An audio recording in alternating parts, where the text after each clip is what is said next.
From psychic powerhouses to acrobatic spirits to alien kaiju tech, these are the 3 strongest female fighters in DanDaDan, ranked from weakest to strongest. And let's start with our number 3 fighter. Coming in at 3rd place, we have Vamola with her kaiju exosuit. Yeah, this battle exosuit is modeled after a kaiju-style Sumerian god, and it's as powerful as it sounds. When Vamola first puts on this suit, you're watching this seemingly normal alien girl transform into this towering mechanical beast that looks like it stepped out of a Godzilla movie. With hand-to-hand combat as her main fighting style, the exosuit gives Vamola a massive strength boost that's just insane. Like one punch from her in this suit is enough to send a full-grown bear flying across a field. And it even lets her go toe-to-toe with yokai powers without breaking a sweat. But what makes this suit truly incredible is its insane durability. This thing has tanked full power attacks from Okarun in his Turbo Granny form, absorbed massive energy blasts from alien weapons, and even survived a power bomb from Kinta that created a whole crater in the ground. We're talking about defensive capabilities that can withstand attacks that would level buildings. And here's where the suit gets really OP. It's got some absolutely wild abilities that make it incredibly versatile in combat. Vamola can control the suit size, scaling it up to a towering 45 meters tall, which turns her into a literal kaiju that can step on enemies or grab them like toys. She's got this tail attack that can whip enemies around like ragdolls, sending them flying hundreds of meters. But the craziest part is that the entire suit can turn completely invisible. Yeah, Vamola can use stealth attacks on her enemies appearing out of nowhere to deliver devastating surprise attacks. However, and this is why she's at 3rd place, Vamola's power is entirely dependent on her technology. If the suit gets damaged beyond repair, or if she's separated from it, she loses all of her combat abilities. We've seen the suit malfunction or get overwhelmed by opponents who can exploit its technological weaknesses. Plus, the suit requires maintenance and energy to operate, so she can't use it indefinitely. Her power is borrowed from alien technology rather than being truly her own. And that gets us to 2nd place. Aira with her acrobatic silky transformation. When Aira awakens her powers and channels the spirit of acrobatic silky, she doesn't just get stronger, she becomes this incredibly graceful and flexible fighter who moves like she's defying gravity itself. Her agility becomes absolutely insane, letting her dodge attacks effortlessly while flowing through combat like she's performing some kind of deadly dance. She can land pinpoint strikes with serious power while maintaining this incredible grace that makes every movement look effortless. But what really makes Aira dangerous is the massive boost her legs get in this form.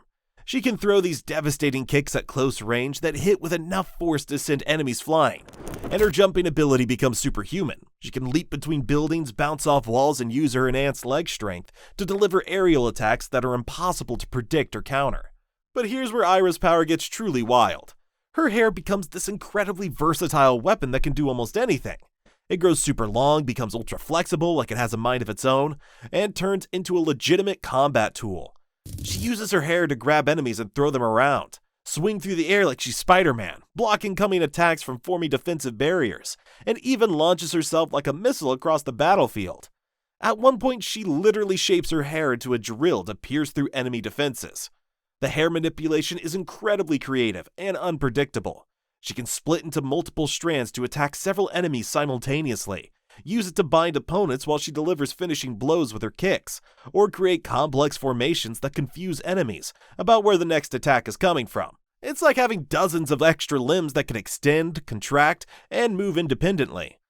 What makes Aira's transformation special is how it combines raw power with incredible technique. She's not just throwing around brute force. She's using her enhanced agility and hair manipulation to create these flowing combat combinations that are both beautiful and deadly.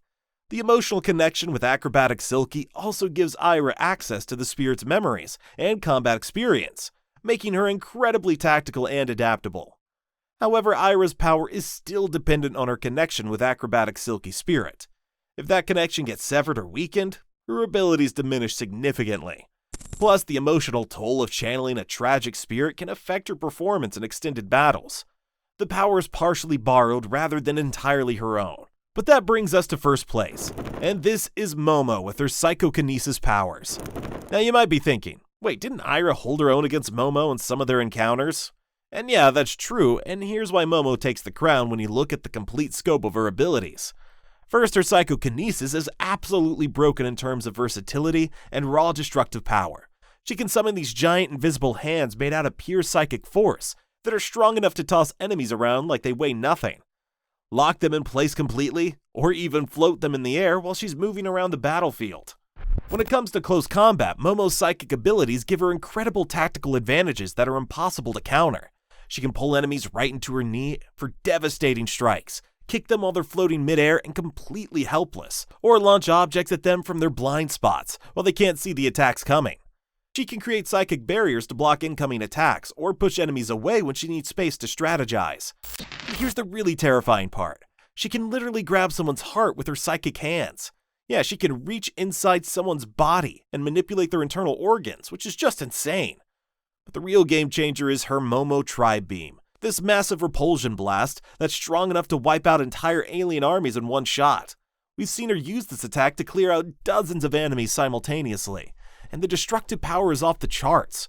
The beam can level buildings, create massive craters, and the range is incredible. She can hit targets from distances that would be impossible for physical attacks.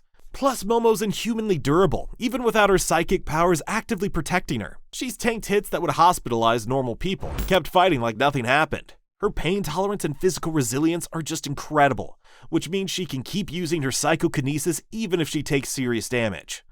But here's what really puts Momo at number 1. We've seen glimpses of her full power psychokinesis form, and it's absolutely terrifying.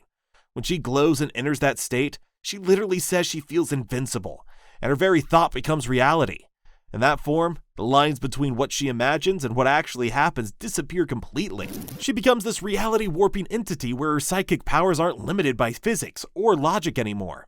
Even without access to her full potential, Momo's base psychokinesis abilities are incredibly versatile and powerful. Unlike Vamola's technology that can be stolen or damaged, or Aira's spirit partnership that depends on emotional connection, Momo's powers are entirely her own. They're part of her natural psychic abilities that have been awakened, which means they can't be taken away or turned against her. The sustainability factor is also huge. Momo can use her psychokinesis for extended battles without burning out quickly. Her powers scale with her emotional state and determination, so when she's fighting to protect Okarun or her friends, her abilities get even stronger. What makes Momo truly dangerous is her tactical intelligence combined with her raw power. She's using her ability strategically, adapting her fighting style based on her opponent's weaknesses, and her psychic awareness gives her incredible battlefield perception. So when you look at raw power, versatility, sustainability, growth potential, and the fact that her abilities are truly her own, Momo's psychokinesis is the strongest power among the three. Vamola's got the most impressive visual spectacle with her kaiju form, Aira's got the most graceful and acrobatic fighting style, but Momo's got the perfect combination of destructive capability, tactical versatility, and unlimited potential that makes her unbeatable. So, that's the definitive ranking of the 3 strongest female fighters in DanDaDan. Who do you think would win a 3-way battle with no restrictions? Let me know in the comments down below. Thanks for watching, and watch this video next.